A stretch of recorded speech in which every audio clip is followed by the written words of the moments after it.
My name is Gunther Bourbon. With my wife Maggie, we're the founders of the Newport Car Museum, and welcome today to another Gunther Talks Cars. It's interesting, we're back in the Porsche thing. I think that's the last one I did as well. And I particularly like to welcome the people who were at the Cars and Coffee today. I really appreciate your coming here on such a beautiful day inside, because it's so nice outside today. And I see people having a lot of fun out there. Today, I think the last Cars and Coffee I did was in front of the car behind you all there, the white green GT3 RS, which is essentially the grandson of this very, very special car. It's a 73 2.7 liter Carrera RS. When it came into being, you couldn't import them into the US. Porsche had just come off a very successful time with a 918, which there's a recreation of the car back there, winning Le Mans and winning everything. And they basically legislated the 917 out of existence because it won all the time. And so Porsche was looking for some other place to race GT, and the Class 4 was very hot at the time. And so they decided they had to develop a car to race in that series, and they had the 911. It was a 2.4 liter car, and pretty quick, etc., but not of race caliber. So to homologate, in order to fit into that race category, they had to do 500 production cars. The sales staff at Porsche said, no way we're going to sell 500 of these stupid cars. They told the engineering department, please, let's not do this car. We're not going to be able to sell it. Well, the engineering department put it together, and in 1972 went to the Paris car show, and they sold out in a week 500 cars. So they were qualified to race, and it became so popular that ultimately they sold 1,580 of the cars, not just 500. There was a second series. This is a second series car. And for those of you who aren't into 911s, et cetera, what the heck's special about this? This just looks like a 911 of that vintage. Well, one, it's RS, which means race sport. It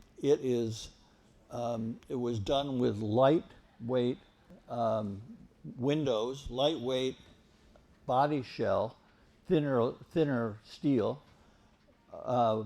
weighs 2,300 pounds, which was very light. Which is very light for a 210 horsepower car. It had a 0 to 60 speed in 1973 of 5.8 seconds, which, today with these cars, or the GT2 RS, that's 2.8 or something like that. It certainly doesn't match the speed of those cars, but in 1973, it was a monster. And it was very, very successful in racing. So, I mean, the other thing that's special is that, and I had a 73 car, and at 100 miles an hour, not that I ever broke the speed limit, but at 100 miles an hour, the steering became very light, and it was scary. It handled well in corners, etc., but at speed, the front end really lightened up, and the engineering people decided to put the wing on, which is called a ducktail version. And obviously for the grandson, look at the version on the GT3 RS. It's got a wing that's taller than the than the roof of the car. But this was the first version of that, and the first RS version. In order to get the engine from the 2.4 liter, which was going at the time, they went to Mali and did some kind of special metallurgic work to the cylinders so they wouldn't score at that size. And so very good engine, very bulletproof engine, very, very light car, and very, very special. As I say, you couldn't import them into the U.S. There were a couple that were imported by Pollock who raced them, and I think got in trouble with the feds for bringing them in, sort of like the 959 that Bill Gates brought in and left on the dock for, I don't know, 10 years until they found some way to legislate so they could bring them in as demo cars and things like that. But this is a kind of a favorite gallery of ours. You know, as I probably said last time, this space that we're in right now, where all the Porsches are, used to be our event space. And when COVID happened, it got shut down, and we had a couple of Porsches. My wife thinks I'm a hoarder, and so we decided to put some Porsches in here. And but the one thing that she said is that if now that it's kind of filled up, if you buy a new car, you got to take one out. So the interesting thing about this car is that one very, very special RS cars, all the RS cars we have here are very special. We have all the speedsters. We have a 918, the 959, the Carrera GT, the 917 Recreation. So lots of very interesting cars. And this, to me, being a bit of a Porsche, interested in Porsches, this is one of the real iconic cars.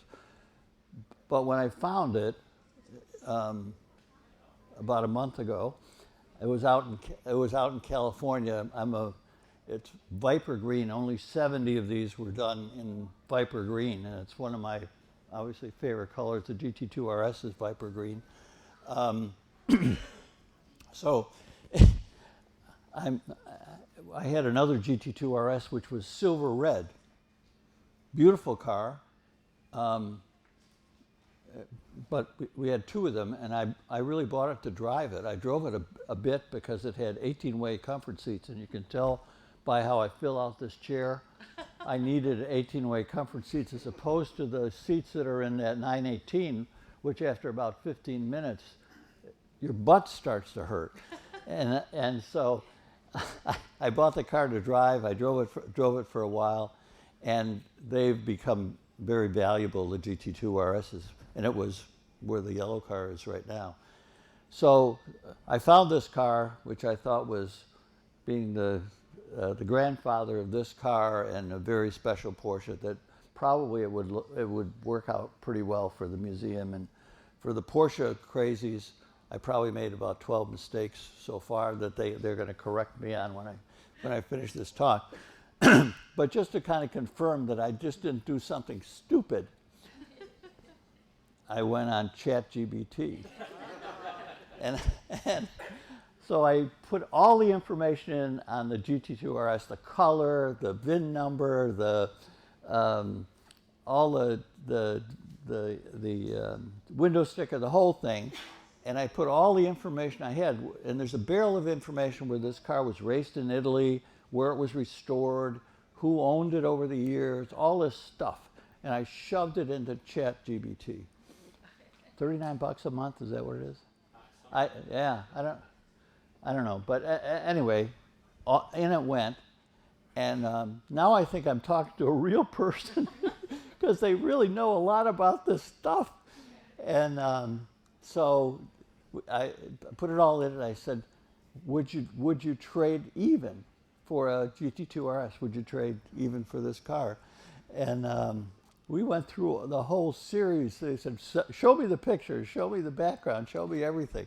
So I put it all in, and finally the answer comes out on ChatGPT, do the deal. It's really a good deal. I don't know if it's a good deal or not because I go to the dealer in California and they're selling a car for a lot more than I thought it was worth. But they're dealers. You don't know whether that's the real price. So modern technologies have helped confirm to me that this is a very, very special car for the museum, and I'm so proud that it's here, and that all of you can, look inside. It's been magnificently restored by 3 companies in Italy. It passed through a number of Italian owners, and then a Austrian owner, and then it was imported into Texas by a guy who was associated with a bunch of dealerships in Texas. So it has a lot of provenance, and I'm so happy it's here, and I'm so happy you're all here. And I hope it's been of interest to you to hear what we have here. I think it's the Newport Car Museum is in addition to great for people who love cars, I think it's a bit of an art museum, and this is a beautiful piece of kinetic art, as are a lot of the things in here, not just in this gallery, but in the whole museum. And my wife and I are very, very proud of what's going on here. Proud of the cars, but they're inanimate objects, but really proud of the fact that we put smiles on people's faces and they're interested in what's going on, and they come from all over the world. Last year we had 60,000 people come to the museum, which is pretty amazing. And I wasn't sure that 2 people would show up, but it's nice to see people come, and it's nice to see people smile with all the stuff that's going on in the world. You come here, and for an hour and a half or 2 hours, you can enjoy the car people. We have wonderful docents, and we have wonderful people at the front desk that know a lot about what the cars are in here. Especially the young guys at the front desk, one of the benefits of working here is that when the cars come off the truck, they get to drive them around too. So they seem to be very, very happy too. So that's sort of the story. I'm sure I missed a whole bunch of things, but I appreciate you all being here. And if anybody has any questions, I'm not sure I can answer them, but I'd be happy to if anyone has anything. Thank you.